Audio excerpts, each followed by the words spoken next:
Consider your favorite sports team or the university where you earned your degree. Now consider a rival sports team or a rival college. It doesn't take long for your thoughts to turn sour. And anytime you take a step back, remind yourself that not all supporters of that team or alumni of that school are necessarily awful people. However, your first instinct may be to roll your eyes at them. Why is this so? And why are we so angry toward a certain group of people who are not our own? Hey everyone, it's Knowle, your gateway to understanding human behavior and emotions. Join us for fascinating insights. Hit subscribe for a part of our journey through the exciting field of psychology. Social psychologists, anthropologists, and even economists have proposed a solution. The in-group, out-group bias is a cognitive bias that we all have. I recommend seeing my video on in-group biases if you haven't already.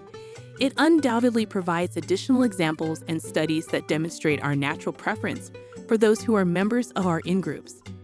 However, in this video, we'll be discussing the out-group bias. So what exactly is the out-group bias? We establish groups for a variety of reasons. As an example, we can think of men as one group and women as another. We might classify white people as one group and black people as another. We might classify University of Texas fans as one group and OU fans as another. Many social psychologists feel that our group separation and social identity building lead to a preference for one group over another. A person is far more inclined to view those who belong to the organizations to which they belong favorably. A UT fan, for example, is considerably more inclined to view other UT supporters favorably. Outgroup bias, on the other hand, demonstrates the flip side of the coin. A UT fan is more inclined to belittle OU fans or fans of opposing sports teams.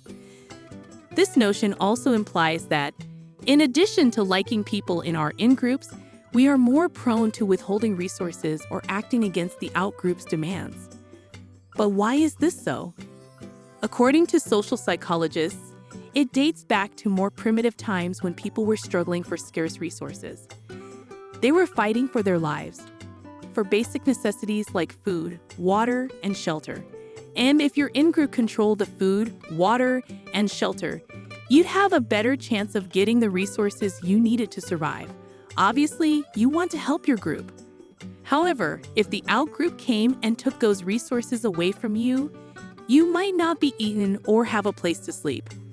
Primitive thinking drives us to avoid the out-group at all costs. Let's look at some examples of out-group bias because attitude is still at the heart of in-group, out-group bias. Consider the phenomenon of xenophobia.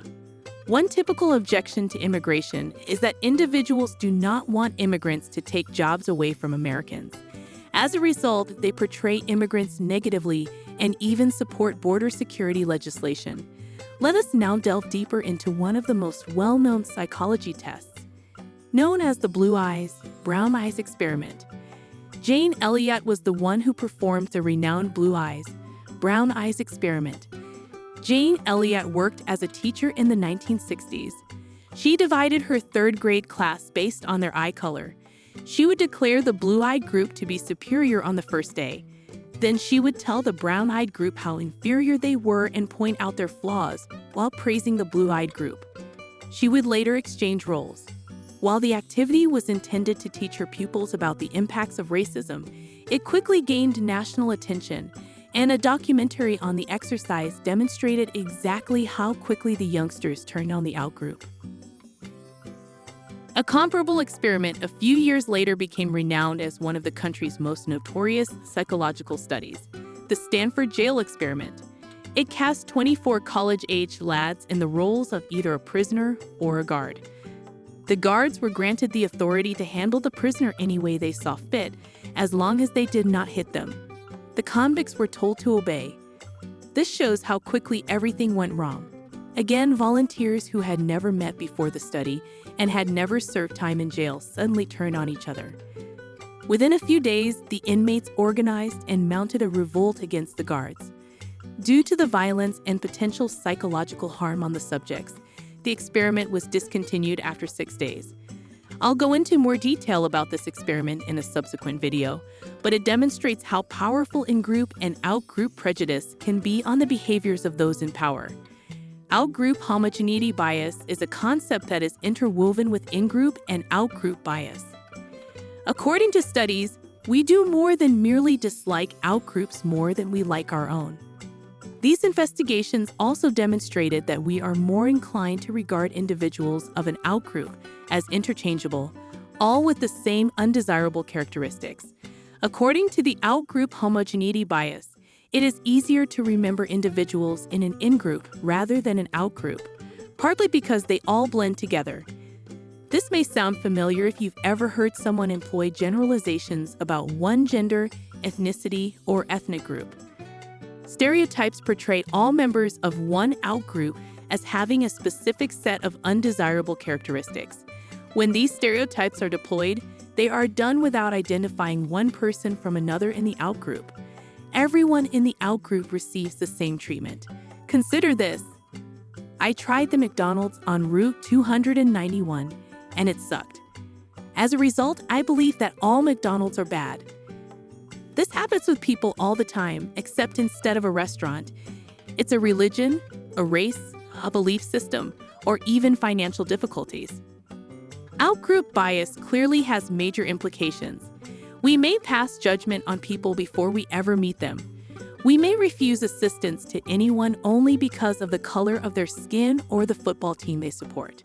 To create a more equitable environment, we must be conscious of outgroup bias, which is something that all individuals, like any other cognitive bias, are guilty of. We may make more fair decisions and better judgments by being attentive to our thoughts and behaviors and realizing that our biases may be driving us astray. I hope you enjoyed this video about outgroup bias and that the examples helped you understand it a little better. As we conclude, I'd like to thank you for watching. I hope you found value in this video and learned something new, and I look forward to seeing you in our future videos. I would deeply value it if you could like this video and subscribe to our channel. Your support will help us to create more valuable content. What are the key takeaways from this video that you can share in the comment section?